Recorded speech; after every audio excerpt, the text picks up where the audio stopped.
Утринава решив да се чуеме со колешката Жанета Скерев од Лондон, бидејќи за разлика од цела Европа, британците имаат малку поинаков третман на кризата со коронавирусот и затоа сакав со Жанета да поразговараме што се случува во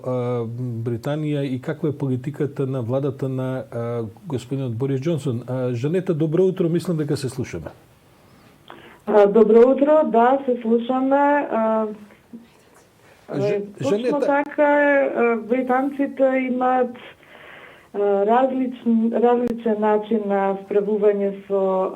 ситуацијата со коронавирусот, но изгледа дека многу скоро ќе направат U-turn, што би рекле, односно пресврт, или јас би рекла ќе направат Филипче пресврт во нивниот начин на справување со коронавирусот. Веднаш да кажам, начинот на кој британците, односно владата на Борис Џонсон решија да се справуваат со коронавирусот беше нешто што изненади многумина, дури изненади министри во владата на Борис Џонсон. На пресконференција минатата недела излезе премиерот и кажа дека решиле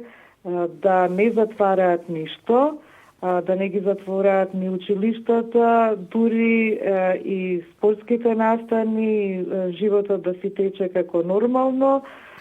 но да има миење раце, да нема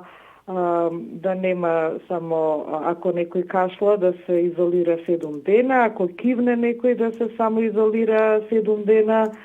и дека планот бил така наречениот план на стадо,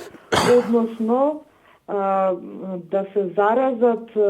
доволен број на луѓе во Велика Британија, значи тука да се испозаразиме ние, меѓу 60% и 80% од населението, да стекнеме имунитет и потоа тоа ќе биде начинот на справување со епидемијата. Мора да признаете дека тоа малку необично звучи. Жанета, се работи навистина за еден многу контроверзен пристап, кој што полека почнува и да се критикува во Британија, бидејќи училиштата, како што велеше самата, се уште работат, бидејќи се отворени сите институции и човекот кој што е главно задолжен за решавање на кризата, тој е советникот, сега му го заборавив името, се работи за прочуен научник кој што има 3, 4, 5 дипломи од разни факултети, докторати по сите можни училишта. Во секој случај се работи за пристап кој што ниедна друга држава не го практикува. Како што самата го опиша, значи идејата е што повеќе луѓе побрзо да се заразат, за да се постигне поголема отпорност на населението за пократко време. Но не подразбира ли тоа дека тогаш ќе имаат многу случаи во краток временски период кои што ќе мора да залегнат по болниците, а гледам дека ни британскиот здравствен систем не е подготвен да прими толку илјадници луѓе колку што се претпоставува дека за кратко време ќе се најдат во хоспитализирани на интензивните неги и по другите оделенија. Да, токму така и премиерот со тажен израз на лицето ни кажа дека многу драги луѓе ќе да се подготвиме, дека многу драги луѓе за кусо време и ќе починат и да се подготвиме и на такво нешто. Да бидам искрена, невидено и нечуено, значи не само да се подготвиме на коронавирусот, туку да се подготвиме и на тажни вести. Јас да бидам искрена, нозете ми се пресекува по таа пресконференција. Јас си ја разбирам англиската прагматичност, меѓутоа ова беше навистина чекор премногу.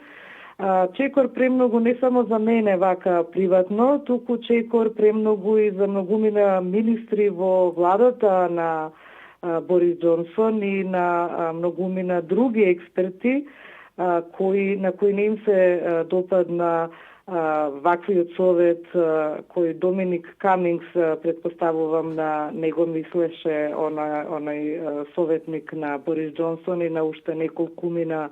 околу него и тоновци, па решија да да советува да се направи сето она, пазете сега, сето она што веќе се прави во Македонија.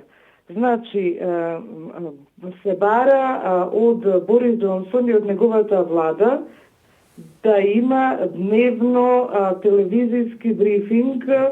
за британската јавност, да има информацијски филмови како во време на студената војна на телевизија, не само на јавниот сервис, значи на BBC, туку и на другите телевизиски канали, да има во весниците исто така јавни пораки што се случува и како се случува и да има една единствена фигура која ќе дава информации, бидејќи до сега имаше неколку представници од владата кои кажува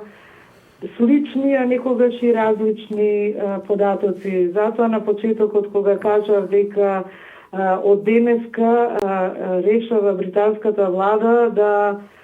да најде некој како македонскиот Венко Филипче, токму тоа ќе се случи.